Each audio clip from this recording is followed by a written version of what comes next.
আসসালামু আলাইকুম। আপনারা সবাই কেমন আছেন? আজকে আমি আপনাদেরকে দেখাবো আমাদের বাড়ির আম গাছে একটি ভয়ঙ্কর পোকা বাসা তৈরি করেছে। আপনারা দেখুন, আমি আপনাদেরকে দেখাচ্ছি কত বড় একটা বাসা তৈরি করেছে। এই পোকাগুলোকে আমরা ভিমরুল বলে থাকি।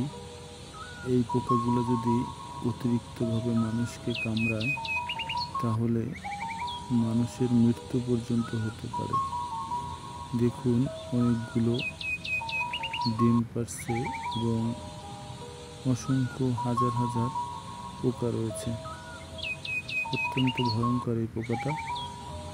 এই পোকাগুলো থেকে সাবধান থাকবেন এবং আপনাদের কাছে এই পোকাগুলোর কী নাম সেটা জানতে চাই, কমেন্ট করবেন।